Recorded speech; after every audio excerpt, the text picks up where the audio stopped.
So this week is kind of special. We have the introduction of another female to the show. Yay, Eva Pears. So that interview is now. Check it out.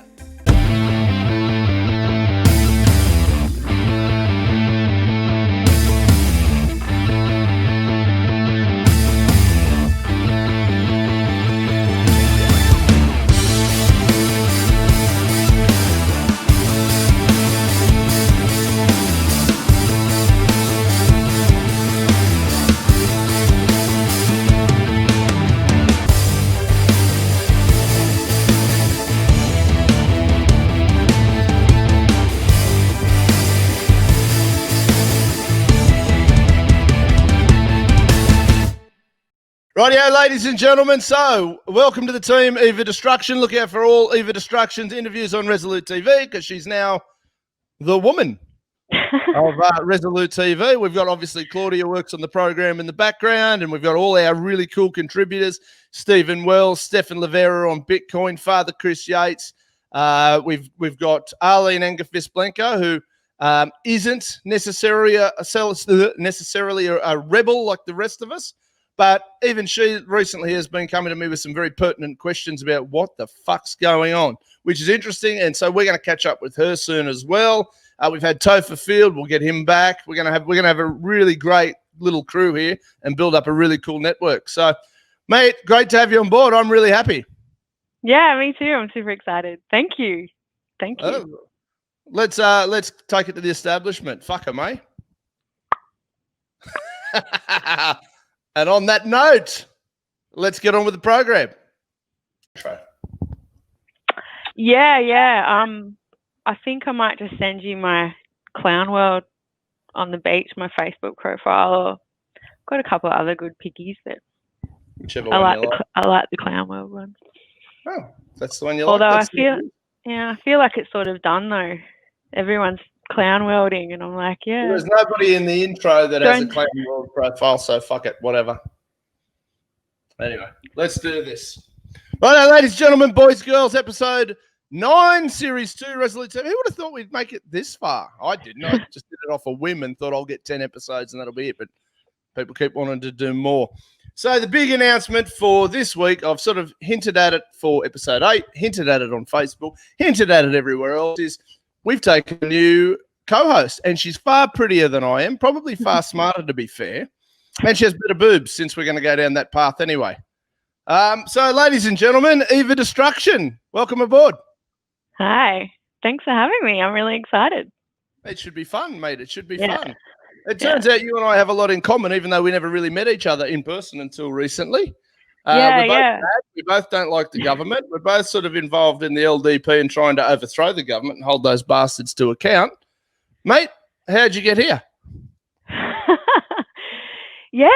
I suppose for me it was a couple of years back when I graduated uni and sort of discovered like libertarianism, and met some really great Australian libertarians who were super like friendly and just were like, hey, come to this meeting, come do this, come meet this person. And then I just started making all these incredible connections, mostly online with people like yourself.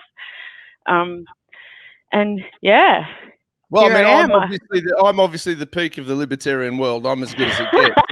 It's only downhill from there, mate. The one true libertarian. The one true libertarian. Oh, yeah, there's only ever one. Only ever one, and it's usually the person throwing the argument out. Mate, look, this project, this Resolute TV, the whole concept of it was for it to be a freedom-based platform. I don't actually give a shit about, I'm not going to censor you.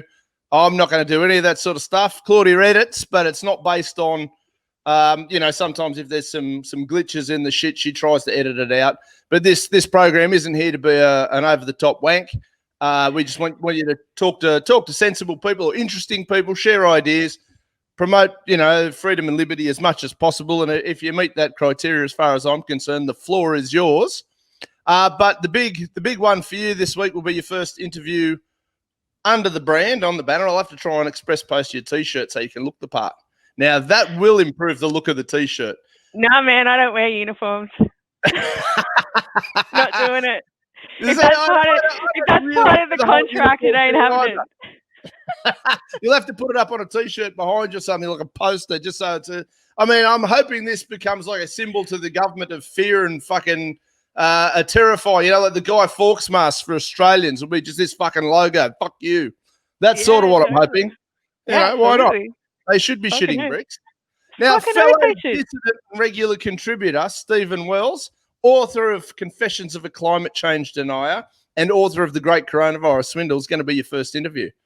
Oh, that's awesome. I'm super excited. What a legend.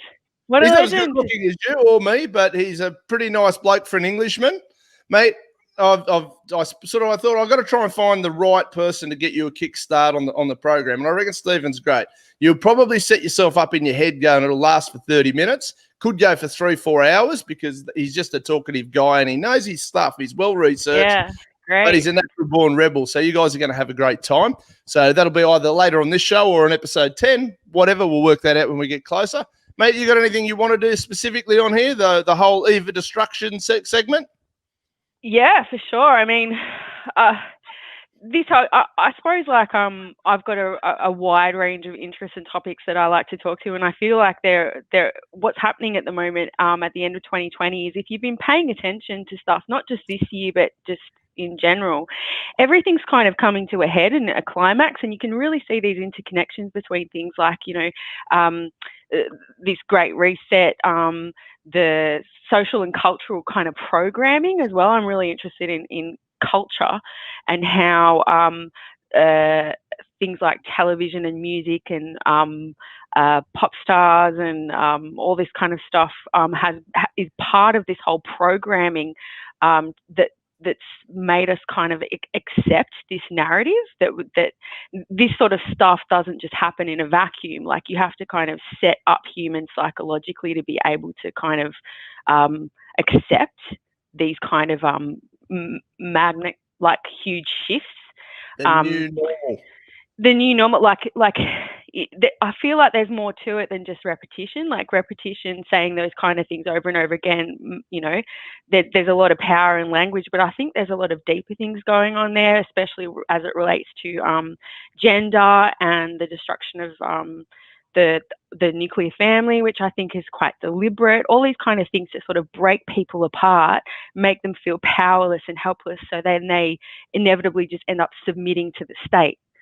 I sort of see it all kind of being interconnected, and I'd really like to have conversations with people about all those. So I can help myself kind of make those connections, and other people can kind of see how all of these things are not just floating around without affecting each other. Because I kind of see this whole New World Order, Great Reset, CCP infiltration into Western civilization as being deeply connected to all these other things that we talk about, like the transgender movement, AI, you know, the space race, pop stars, celebrities, climate change. All of these kind of narratives are all, I see, interconnected with this monumental shift that we're witnessing and that we're in.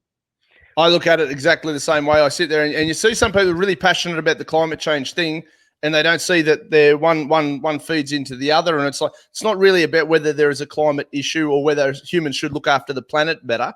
Anybody with half a brain goes, let's look after the planet better. But everybody without half a brain goes, climate change, we're all going to die. We're going to wipe out all these other things to solve one problem, when it's just going to create more and more problems, like the lockdowns. They've created just as many, if not more, problems than the virus itself. And it's like all these things are interconnected. So for the environmentalists worried about climate change, I sort of go, yeah, but the reason the environment sort of works is it's an ecosystem, and attacking one problem doesn't solve, or there's a follow-on effect for each element within an ecosystem. Yeah, absolutely. That's my little take.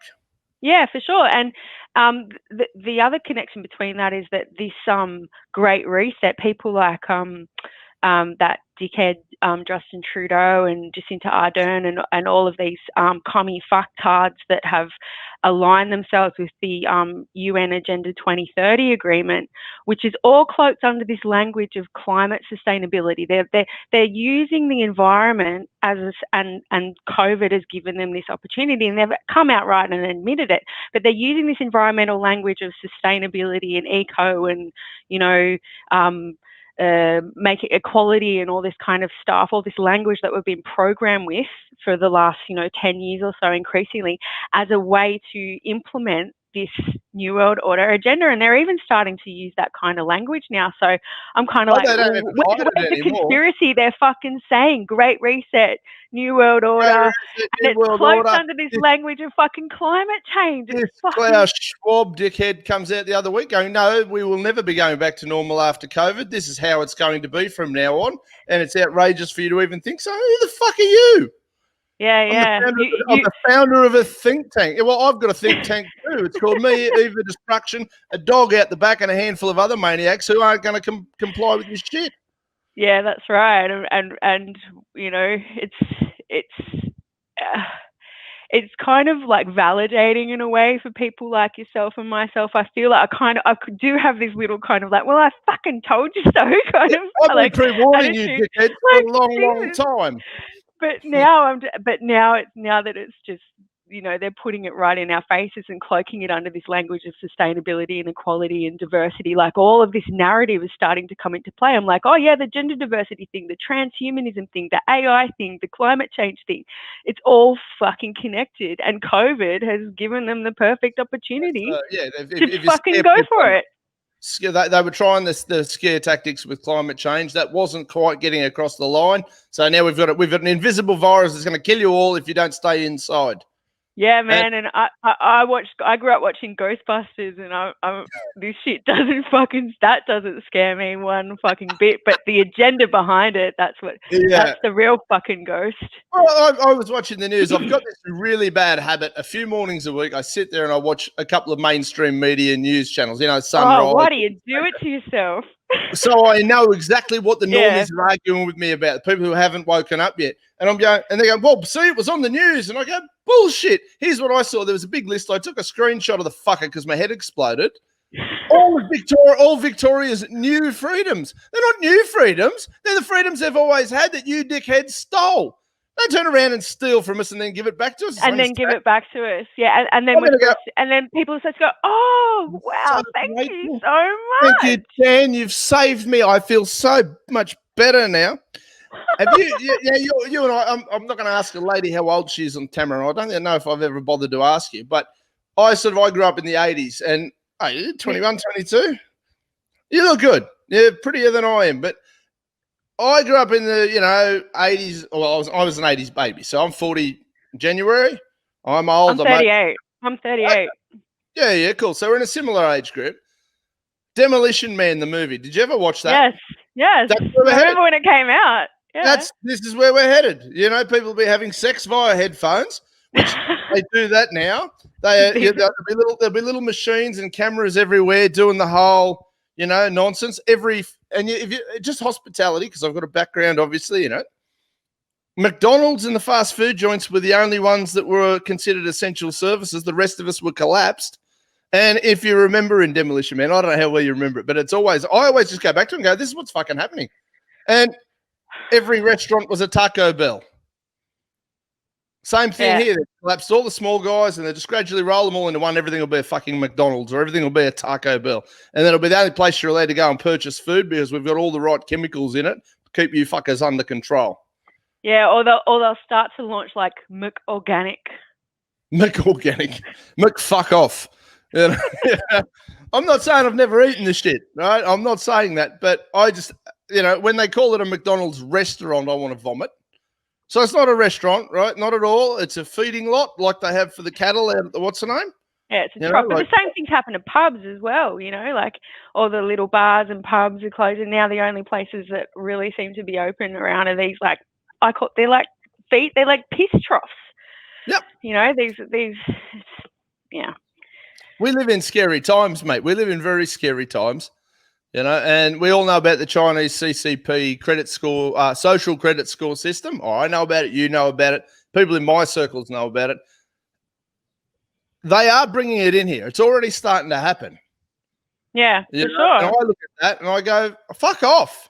Like this is nobody's business. Well, I'm sure I'm sure you've done your homework on it. Of course. The first part of it, I reckon, I'm really witnessing just in my local area is the removal of ATMs. That I've just noticed when I'm out and about. I'm like, there used to be an ATM there. There used to be, I can't get cash out anywhere. So it's just creating this mentality of tap and go. Once you eliminate cash, then you're able to control people based on their bank account. That's where you can hit them. And then you can start to deplatform them off things like PayPal or whatever. So, that's where I reckon that social credit score thing will come in, because if they limit your money, your capacity to spend freely, they're going to create an entire criminal class from people who no, I'm only using cash. Well, cash is now illegal, so you either sign in, wear the uniform, tap and go, do what we say. Otherwise, you can't eat. Well, if I can't eat based on that, well, I'm going to have to go and rob somebody, or I'm going to have to go and grow my own food. Which I don't know if you ever saw. I did an episode here. I was involved in a little honey enterprise at one stage. So I had a 15-kilo bucket of honey and I bottled it up and I put a thing on Facebook, buy or sell, whatever. The next day, I had some prick here from New South Wales, whatever, wanting to know where my beehives were. Whoa! We need to give you a permission slip for your bees. Yeah. And he's like, I want a jar of this honey and I need to know where your hives are. I don't have any hives. Yes, you do. You're selling honey. I said, Woolworths don't have hives, but they sell honey. Well, this is no, I need to know. I said, feel free to wander around. If you can find them, let me know. And in the end, he wanted to walk off with a jar of honey. I said, $6.50, thank you. Get me the paper. I said, just because you're wearing a government shirt, mate, doesn't mean you get a freebie. Fuck off. I guess it's the same thing with people like... He analysed it, the whole lot. He wanted to know every little thing about it and was like, And I made the comment. I said, listen, if I want to pull veggies out of my garden and sell them to my neighbours, are you trying to tell me that that's not possible? Not yet, it's not. It will be, though, impossible soon enough. And he thought he was a bad motherfucker. And I was like, listen, you can get off my property now because I can give a rat's ass what you want.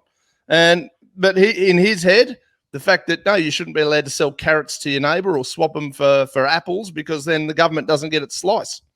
Yeah, and they cloak it under this language of safety, like your honey's probably going to like poison someone or give them E. coli or something. They use it under this like language of, well, we are the barrier between food and the human, and we make sure that it's safe. No, you're fucking not. You just want to control it. You just want to profit from it, essentially, and make sure the big companies get their slices, and we don't want you little individuals running around doing whatever you like. And stop smaller markets as well. Like stop in like community building and market resources like that being shared interpersonally, because that's the beginning. That's the beginning of other communities, and that's the beginning of civilization, isn't it? Trade. Yeah. Free trade, actual, genuine, legitimate free trade. And we don't want that. I have an apple tree with lots of apples on it. You have an orange tree with lots of oranges on it. How about I split the difference and I'll give you some oranges, you give me some apples, and we'll have a beer later with the cider we make out of the apples. Yeah, you'll probably have a very anti-government conversation at the same time while you're drinking your cider, and that they don't want that. They don't want that. They're gonna get plenty of it with you and I hanging out more regularly, I think. Mate, look, so this was our little introduction to you as an official member of the team. You came on before and we talked about the shit show that is education in Australia, and feel free to touch on that. But I will, because we want you to run your own episodes, create your own content, go absolutely nuts. There's a reason I didn't call it Dean McRae's channel, because I don't really see myself as the key element to the show. It's always about all these other people free thinking ideas, and that's why we come up with an actual name for the program. You see all these people with YouTube channels, and it's like I'm the Barry Hall or Joe Smith channel, and I'm so special. I can give a rat's ass. I never have. I purely just want to see free thinking people put their message out and get it out there. So I'm quite happy to have you on board as a contributor. And then what hopefully we'll do is build a website that we can get all this content up, because eventually we're all going to get kicked off it all anyway. So yeah. Before they come for us, we better build our alliances and build our plan. So And I hope they're watching because I'm not going to shy away from the fact that I'm going to battle you non-stop, you totalitarian bastards. Yeah, right on. Right on. Rightio, ladies and gentlemen. So, welcome to the team, Eva Destruction. Look out for all Eva Destruction's interviews on Resolute TV because she's now the woman of Resolute TV. We've got, obviously, Claudia works on the program in the background, and we've got all our really cool contributors, Stephen Wells, Stefan Livera on Bitcoin, Father Chris Yates. We've got Arlene Engafist Blanco, who isn't necessarily a rebel like the rest of us. But even she recently has been coming to me with some very pertinent questions about what the fuck's going on, which is interesting. And so we're going to catch up with her soon as well. We've had Topher Field. We'll get him back. We're going to have a really great little crew here and build up a really cool network. So, mate, great to have you on board. I'm really happy. Yeah, me too. I'm super excited. Thank you. Thank you. Let's take it to the establishment. Fuck 'em, eh? And on that note, let's get on with the program. So this is part 2 of Dean interviewing my friend Jimuphy. So it's been really great that the two of them were able to hook up online, and this is part 2 of the interview from last week. Episode 9 of Resolute TV, part 2 with Jimuphy. That's what they do to the man. Yes, Let's do a bit of it back. Let's give it back to them. Fuck them. It's a good point. It's a very good point. Your Planned Illusion series, and I really want to. I'm gonna let you go absolutely batshit here in a minute. I watched the first 4 episodes. Wow. And then I think that was about the time where you got booted off YouTube, and it got really fucking complicated. And you know, and I've got a bad habit because obviously with my political leanings, and I'm a busy guy doing stuff. Mate, I watched the first 4 or 5 episodes, and I said to Dia, you're on a blacklist now, darling. Bigger one than she was already on. And I went, fuck. 1, you've researched it really well. 2, you've worked fucking hard on it. 3, you've got your footage, you've done all that. 1, what were you trying to achieve? And 2, did you achieve it? And what do you need to do to get it across the line? Right. So initially what I was trying to achieve was just to document where or how we got to where we are, because the feeling was people like yourself and myself, we've been across this for years. So even though it was a great surprise to us, we recognized it for what it was. But the average Joe waking up to this in 2020 would have been like, what the hell? So I thought, to be honest with you, I thought I was just going to do one. It's just one, you know. Episode 1, I was like, fuck, how good's that? That was fucking great. It was just meant to be. It was just meant to be like, I'll just do this, put it on Dia's channel, and then anyone who asks me, you know, what this is about, I can say to them, do you know what? Go to Dia's channel, have a look, you know, knock yourself out, sort of thing. Well, I didn't open the gate. Yeah, exactly. What I didn't expect and what Dia didn't expect was it got picked up by some really big American and British channels. In fact, I'll tell you a funny story. I was on my way, so not long after I put it on the channel, I managed to make my way. So not long after, so I just come back from Melbourne, put it out, good as gold. Literally the next day, I'm on my way to the gym, and I thought I'll just, you know, log into one of my favorite YouTube channels. And as I've looked down on the phone, I thought, this is a bit weird. I can see the opening screen to my video. And I'm thinking, no, I've obviously hit the wrong link. I've hit Dia's link instead of this other channel. Yeah. So I clicked on it again. Lo and behold, it wasn't a mistake. This person, really big channel in the States, she's actually reviewed the damn thing. She's played it live on the channel and linked to it as well. Richie from Boston. Yeah, Richie from Boston, he's done the same thing after the first 3 episodes. He's done the same thing. And before I knew what was going on, we were 150,000 views. Fuck. I've got people, yeah. I'm going to have to disappoint you, mate. This might get 100 views or something. Like, I'm a very small dissident in a very big dissident pond. I would have been happy. Literally, I would have been happy with 20 views. Yeah, right? yeah. I would have been happy with that. I literally wasn't set up for it. And it put pressure on me to a degree because people will start to say, were asking me, when's the next one coming out? So actually episode 4, that was a bit pressurizing because suddenly then a lot of people saying to me, look, this is really good, it's very informative, and you've put it together in a way that the layperson has a bit of background. A chance to understand. Exactly. So now then, I've got an agenda. So the agenda is that I'm currently working on the 5th one. I'm close to completing.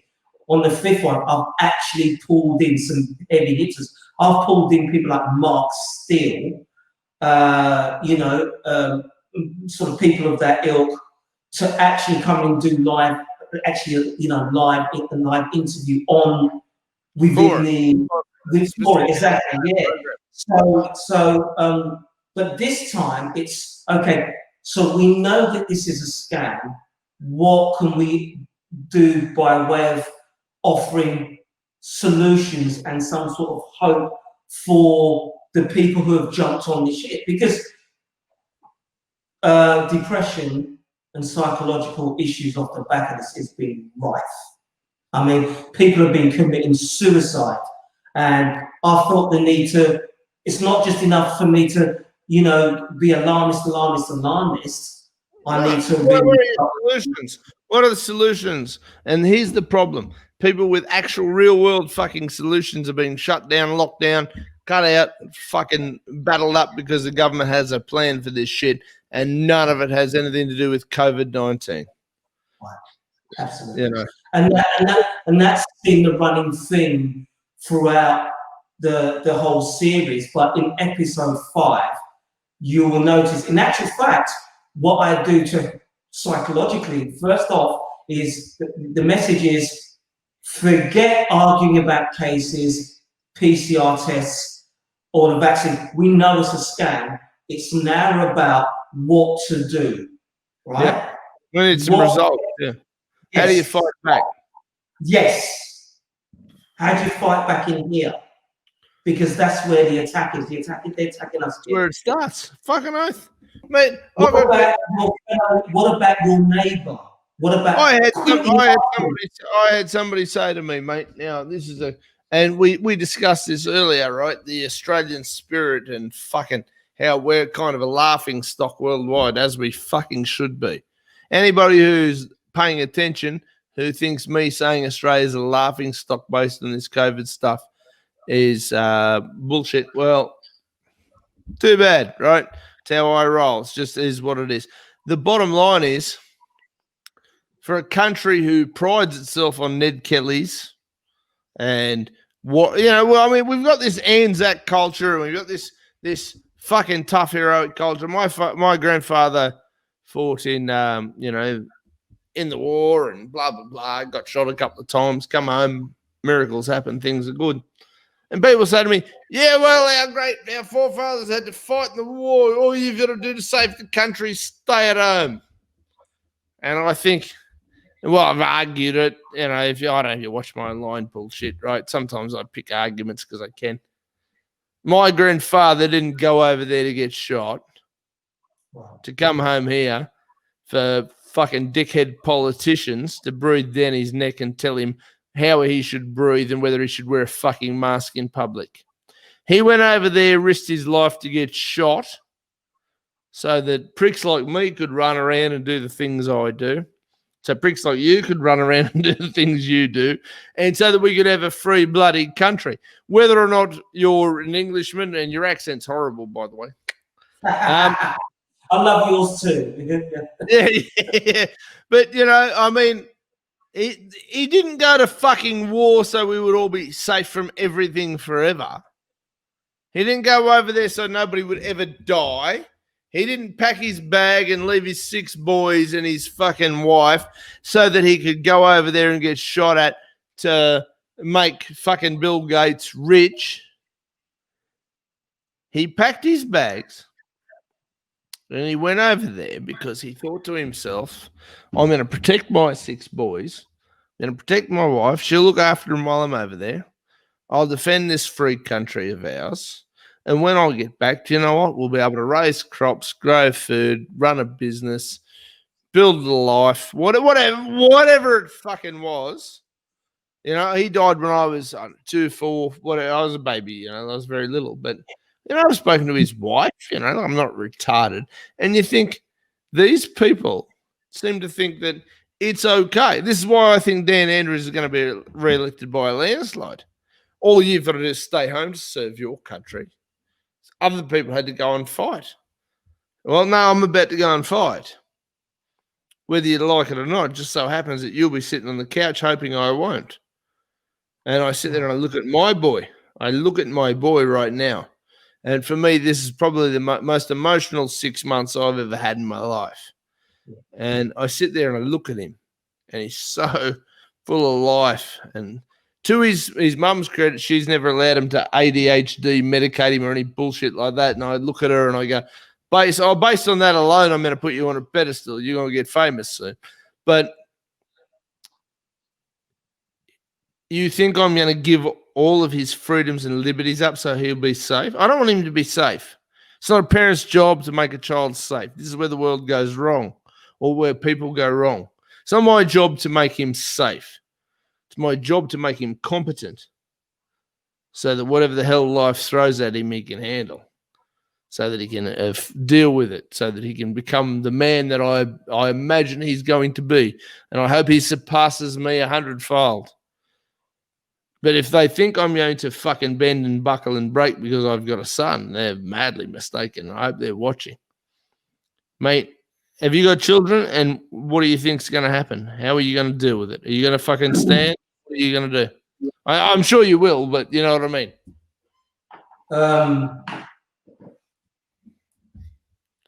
Look, you know, my feeling is basically that I really don't. I haven't got a choice in it. What you said earlier was quite true. You know, it's a DNA thing. It's written into the DNA. And here's the other thing as well. A lot of this is a very carefully worked out psychological operation. One, there's a demasculization of all our nations, not just Australia, but the whole world. Two, there's weaponizing our love for life and liberty by creating these arbitrary groups that sort of attack that and invert it. So, for example, you know, standing up for yourself is not the thing to do. It's not cool to do that. Standing up for your country, you know, that nationalist view is not the thing to do. Geez, they've weaponized immigration. Everything's been weaponized. You know, you look at over in the States where you've got Black Lives Matter and whatever, all these things created for one purpose, to make sure that we're all divided, we're all marginalized, we all see each other as enemy, so we can't be a resistance towards them. Yep. And my feeling is, because you know what, you're a black man, and you know what, I'd go to war next to you without a fucking thinking about it. I don't need Black Lives Matter to tell me that. Exactly. I do not need that mob to go, hey, fuck, if you don't support Black Lives Matter, you're a racist. I go, you know what, Jimuphy's a fucking top bloke. Somebody's fucking with him, I'm in. And mate, next year. It's not even used the audience to know I've been called a white supremacist. Because why am I not surprised? That surprises me this much. I was called a white supremacist because I basically exposed the fallacy of the Black Lives Matter movement for what it is. Look. Do you know? Let me shatter their illusions. Black Lives Matter is run by 3 black women who hate black men. All right, it's been run by 3 lesbians who absolutely hate everything about being a family. They hate everything about being. They hate everything about men. They hate everything about black men. So, and funded by a white guy who hates everybody. Okay, so do I want to be a part of that? Do I want to be a part of a scam to bring down? Do I want to be a part of something that weaponizes my identity to attack the white guy just so that we can't attack them? Isn't it interesting how it works? Isn't it interesting how it works? Yeah. I don't know. Have you caught up with Nicholas Wildstar, Governor Wildstar? I have indeed. My man, he and I we've been talking a lot lately, you know, and I just said, man, anything I can do for you, I can do fuck all for you from Australia, but anything I can do, I'll help you. He's come on the show. I'm going to have him on 1,000,000 times more. I fucking love the guy. It was the best conversation I've had for a long time, other than this one, of course. But, you know, and I said to him, I called him out. I said, man, what's the go? Black Lives Matter? He goes, I believe in the principle and the philosophy of it. Yes, cops shouldn't be killing black people. Really? So here's the thing. Because I actually done this research, you're supporting an organisation with the 3 women who are fronting it. Mate, he just said to me, he said, I believe in the principle of, yes, Black Lives Matter. No cops shouldn't be killing us. But the organisation itself's fucked. I don't think he used the term fucked. But I understood what he's saying because he's the message makes sense. I don't want to see black people. This is what I mean about the weaponization of the things we love. You see, they've taken the things, for example, you know, they'll take the Australians' love of their country and not wanting to have the Australian race washed out. They take that and weaponize having lots of people flood the country who don't have anything to do with Australia, have absolutely no love for Australia whatsoever, and say, deal with that. And if you don't like it, or you know, you're a racist. Yep. This is weaponization 101. I'll tell you a story. I'll tell you a similar story. My background's Nigerian. Right? This should show you how complex the situation is. My background's Nigerian, right? I was born in London. My family came over from Nigeria to London, okay? Now, in Nigeria, they've got 300 ethnic groups have been injected into Nigeria. Country's falling apart. It has no identity. It's crumbled. The most populous black nation in the world is crumbled under that. All right, it's just too much going on. All right, now to further that complication, you've got Ireland. If you go over to Ireland now, it is basically, especially places like Dublin, it is basically another flipping black nation. The most populous group in there is Nigeria. You've got Nigerian people in Ireland. Where are the Irish? Well, actually, there's more people outside of Ireland. There's more Irish people outside of Ireland than there are in Ireland at the moment. This is the nature of the kind of organisation to destroy nationalism. Because if you've got nationalism, right, then a country is strong. It's united. It will stand together. Yeah, of course. What I see in Australia is you've got this weaponisation of immigration, so that actually the country finds it difficult to stand cohesively. With all due respect, when you look to the people who were protesting in Melbourne, did you see any black people there? No, mate. Are you talking about the anti-lockdowns? Yeah, the anti-lockdown protests. So we've had fucking a shit ton of protests lately. And we've had anti-lockdown protests. We've had Mate, I saw plenty of black people, white people, grey people there. The Black Lives Matter people seem to be a fucking complete farce. Oh. Yeah, but isn't that funny though? You could get everyone. You could get everyone, every man and his dog for the Black Lives Matter movement, but yet you get a token representation for the anti-lockdown. So this is what I'm trying to say. It's all weaponized. It is all weaponized. 100%, brother. Give me 2.5 seconds. I should lock this dog out. He's doing crazy shit. Give me half a second. Then you can edit this up.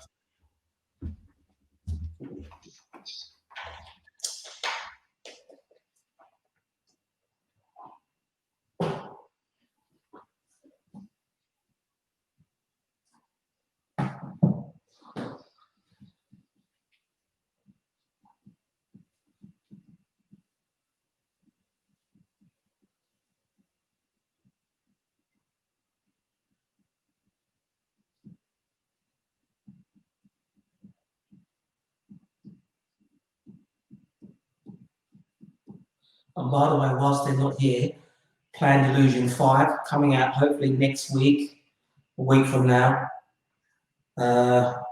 Probably the best one yet.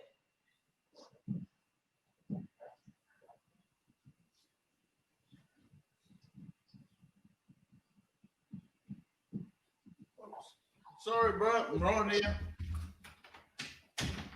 I had the dog jumping up on the window. My apologies. Have you seen anything with the Trumpy the Freedom puppy? No, I haven't seen it, no. I got a puppy and I named him Trumpy the Freedom puppy, right? Just because it makes people melt down, and Dia's sort of been a de facto mum to him, but when he gets really upset, he goes out the back and he starts jumping on all the windows. Like he gets locked out, and he just started bang, bang, bang. Fuck. And even a dog has a sense of wanting its own freedom. Mate, dogs are epic and off the chart, mate. And I fucking love having them around. Mate, you and I are going to be able to do this for hours. I don't know what your timeline's like tonight. If we're going to be talking at 6 a.m., I'm okay with it. And if we're not, well, so be it. Mate, we're under a police state. South Australia's just had a fucking another meltdown. They're fighting over toilet paper because first world countries rock. Wow. Have you seen that? Have you seen what they're doing in South Australia? The most draconian of the lot. So the South Australian Premier apparently rang Daniel Andrews and he said, "Hey, guess what, dickhead? Hold my beer." It's look, in all fairness, I said as early as two weeks ago, when UK went into lockdown, did you know what? It didn't matter to me whether Melbourne was coming out of lockdown. My best estimate was that the whole of Australia will also be the next lockdown, if not the end of December, if not by the end of December, certainly by January. It's a playbook. They're training us. My mate in England just told me today that Boris Johnson is, so they're on lockdown. They were supposed to be, it's only meant to be until December the 2nd. Apparently Boris Johnson said to them, we're going to have to extend it, but we'll let you out 3 days over Christmas. But then what we'll do is after that 3-day period, we'll have to put you back into lockdown, but make up for the 3 days that we've let you out. So extra fucking jail time. I'm all right. Fuck it. You brought it up because I don't know what you're talking. If you got to go, you let me know. If not, fuck, we do this forever.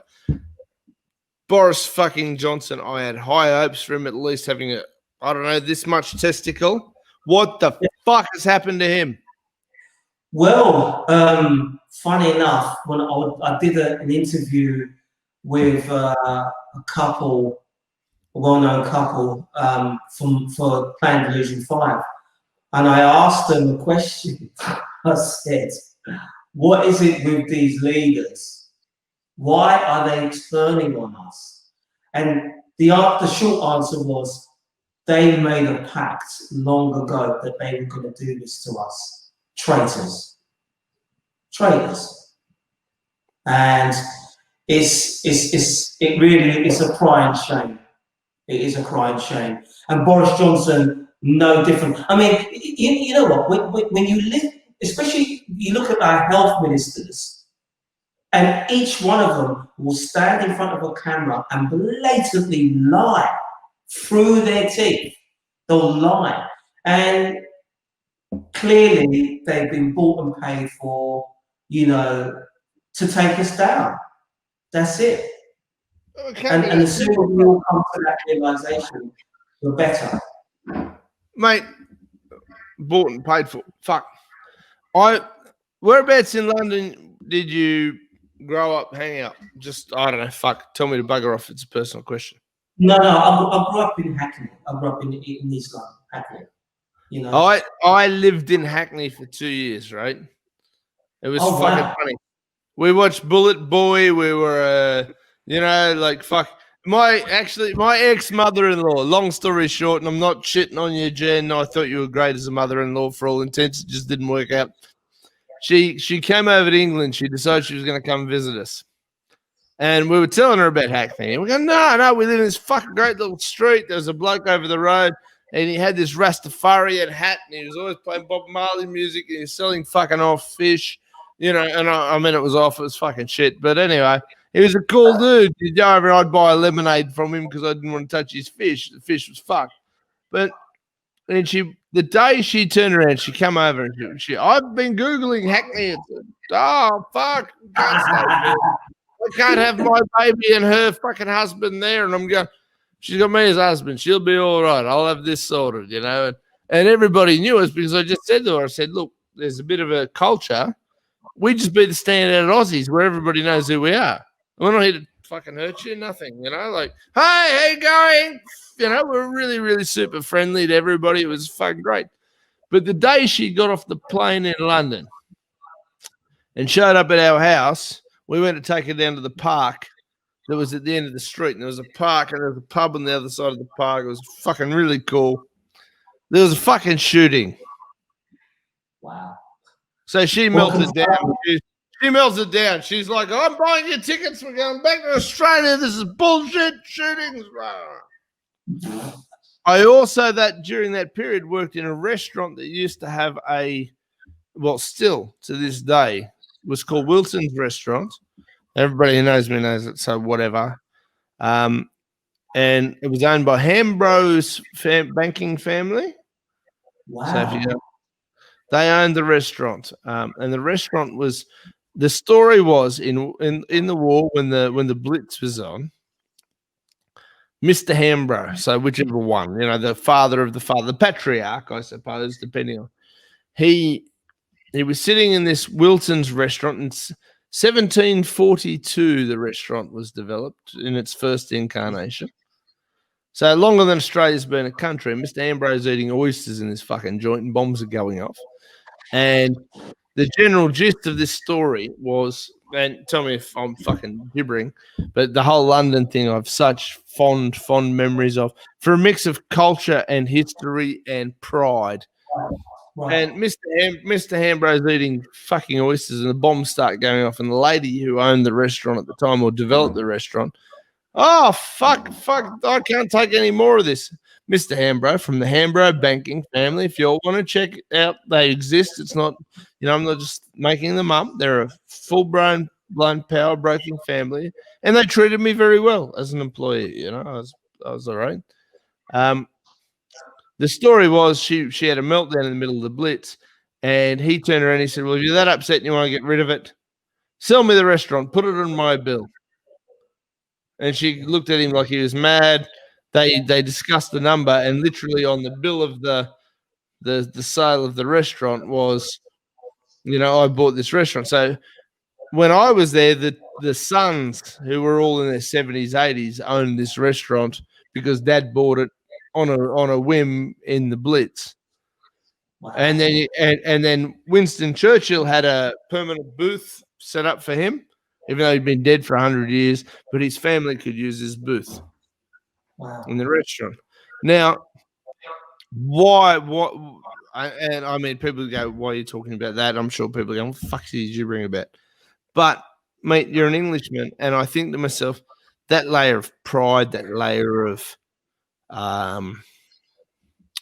there's something there that Australians don't have that we lack. A restaurant that will, one, be bought in the middle of the Blitz, held on to through the Blitz. The sons keep it out of pride, nostalgia.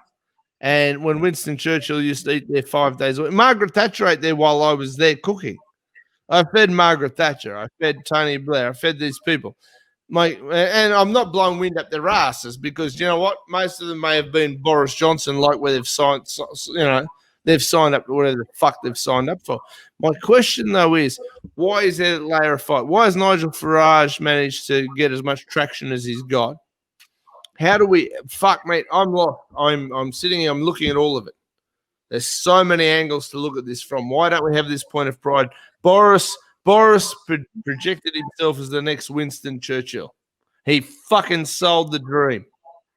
And he's got no nuts whatsoever, and I'd like to punch him till my fist breaks. Where are we at, brother?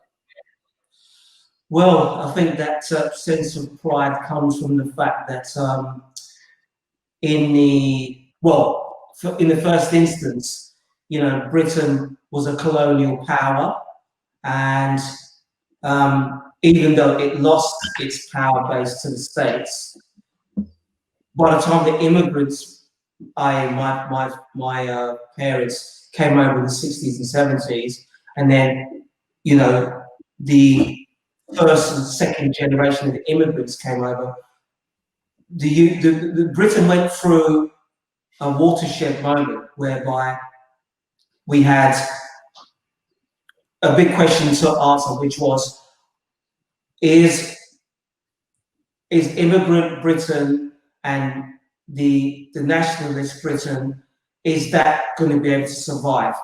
And after sort of many protests and racists, and people got killed as well, PC Blake, police officer got his head cut off, basically. Yes. We decided, something, we either build a better Britain that is British, regardless of race or creed, or we're all going to perish. We decided that we were going to build a better Britain. And the pride comes from the fact that, whether you get someone who looks like you, or someone who looks like me, someone who looks like Chinese or Indian. Yeah, exactly. We are all the same. Yeah. You can look at an Asian Brit, an Indian Brit, a white Brit, a black Brit, and we are quintessentially the same. Our humor's the same. We can be, thousands of miles away in Australia. You see another Brit, you already know all about him or her. We know about each other. We're linked that way. And it's that sense of knowing each other and knowing the pride and our history, that's what keeps us together. It's that sense of pride that at the moment is causing a 19-year-old girl to step out and protest, as well as an 80-year-old man going out to protest for rights. That is the thing that I have to say that Australia hasn't got.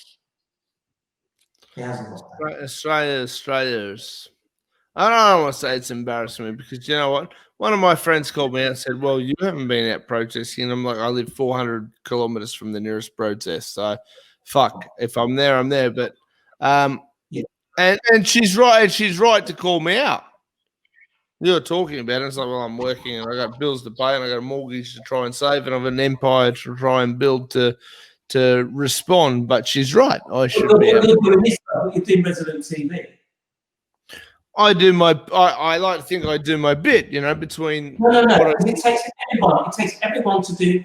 Look, here's the thing. I'm not at protesting. Why? To be honest with you, I'm in New South Wales, just like yourself. But also, what did I decide to do? Oh, I decided to put together some documentaries. Look, there's going to be a time when you do what you do and I do what I do is enough to get us put away. That time is coming very, very, very soon. Oh, mate, I didn't name it Resolute. You know, I didn't use the word resolute because I wanted to be a fucking arse lick. Fucking exactly. Let's talk unicorns and rainbows. I'm here to pick a fight, and I'm here to pick a fight for multiple reasons. I think my country deserves it. I think my son deserves it. I think my family deserves it. And you know, in my family, a lot of people think I'm mad, but but here's the thing: what I see per capita, there's the least number of people per capita in Australia who are willing to step up. But you know something, I've got to be mindful of something else as well. You see, the fact that I'm worth 25,000 men, and I'll do it myself. well, there's that. But also, we've got. How do we know there isn't more of us? See, the media here and the propaganda here is so powerful. It could be we're just getting told that no one is doing anything, but actually, I'll tell you what's funny, right? Now, fucking take it for what you want. Maybe it's just people who don't like my shit, right? I went up to about 318 subscribers or something. Now, I've made it fucking known. I don't care. I could care less. If I've got one subscriber, but I can make them get ready to run over the wall at Gallipoli to win this war, I've made a difference and I'm good. But Sydney Watson released something the other day saying she watched 50,000 viewers or something just removed from her channel. And I've seen it happen to Dia where she's lives there. I think there's an algorithm based on how many viewers you have versus how many they're going to take off you if they don't approve of you. Because I've watched about 18 disappear over the last 2 weeks, and I'm going, ooh, I must be having an effect. Now, I'm obviously on a list. I make it loud enough, and I run for Parliament. I actually had a government department tell the mother of my kid that they couldn't find me. So I haven't been fucking hiding in a cave in Afghanistan. I've been running for Parliament 3 or 4 times and picking fights with you fuckheads head on. How can you tell her? How can you lie to her and say you can't find me? I'm the easiest bloke to find in Australia. That's interesting, isn't it? That's worrying as well, isn't it? Hey? That's interesting, and it's worrying. It's worrying, basically. It is. They did a divide and conquer on me, as they did on many, many families in the Western world. And you mentioned it earlier enough. I don't know. Have you got time for this, or do you want to do it another time? Let me know. Probably another time, because I've just realised the time here, and my housemate is she's trying to get to sleep. I know she's calling. No. That's all right, mate. That's all right. We'll do this in a week or two. Let's do it. If you're up for it, I'll do it again with you next week. Absolutely. They were telling her. So for 7 years, I told them to get fucked. I'm not raising a child between me, you, and them. Wow. The government are not part. The government will never be a part of my parenting relationship. And she'd go, they said you have to. And I said, well, ever the word they is in your vocabulary, I will never co-parent with you. Now, I never met my son until a few weeks ago. And I said to her, you remove them and I'll be the best dad you've ever seen. You've got no fucking idea how well I will look after this boy. And she finally sat down with these fucking dickheads. And they're going, and she's going, well, you keep telling me how much money he owes. He keeps telling me that he's happy to do a deal as long as you're not involved. So there's a problem here. And is it you or is it them? Because so far he's lived up to everything he said. Well, we can't find him. And she goes, he's run for Parliament 3 times and you can't find him. I think I'm going to take his spot. I finally think after 7 years have decided maybe he's right and maybe he's on the money. And you know what? No, fair play to her. Fair play to her. Because there are a lot of women that would I hope she follows through with it. I hope she continues on the path we're heading on. And if she does, my biggest challenge will be protecting her accordingly. She's made some life decisions I don't necessarily support, but you fucking join the team, I'll fucking protect you from those cunts. And that's what's going to happen, brother. Listen, Dee's going to have to edit the shit out of this, but that's all right, mate. Mate, can I get you to fucking do an outro for Resolute TV for fucking this week? Because you know what, mate, everything I've come across from you, I love you. Here's what I love about you, right? You're honest. Thank you. You're real. You're real. You say what you think. And you know what? I have a feeling that if we had to go over a wall at Gallipoli, I could look you in the eye and go, righto, mate, let's fucking do it. And you do it. That's where we're at, brother. Can I get you to I'll let you do the outro for this week. I'll let Dia cut, paste, and fucking do what she does because I just sit here and talk shit with people and ask questions they don't always like. Mate, the floor is yours till you want to turn the camera off. Look, all I want to say to everyone, especially here in Australia, is that look, we've got to stand together. The next few months are going to get really, really hairy. And you know, if you're not on board now because you think that, well, it's not affecting you, don't worry about it. Wait for the knock on the door when they want to take your kid away. Then you'll decide whether you want to come on board. That can be your watershed. So, yeah, it really is us against them. We need as many people on board to come on board in this country as we do in any other country. And that's the best message I can say to people. Brother, I appreciate your work. I appreciate the Planned Illusion. I appreciate you hanging out with me on Resolute TV because I do things differently to everybody else. Mate, I fucking keep up the good fight. Seriously, I appreciate it. And you too, Dean. I've enjoyed it. It's been it's a bit late, but you know what? Look, happy to come on board anytime and to discuss issues with you. We need more. We need more Deans. You ever get banned, brother? Just tell me. I've got email addresses. We set up a YouTube channel every week. I don't care. Let's do it. Listen, Dean, absolute pleasure, mate. Mate, it's great to actually look you in the eye while we're talking as close as we can in COVID. Maybe we'll do an elbow bump or something fucking ridiculous like that soon. Brother, go to bed. Thank you so much. We'll talk again as soon as possible. I really appreciate it. Take care. All good. What's wrong? What are you crying about? There's no need to cry. There's no need to be sad. Just subscribe and tune in to our channel next week.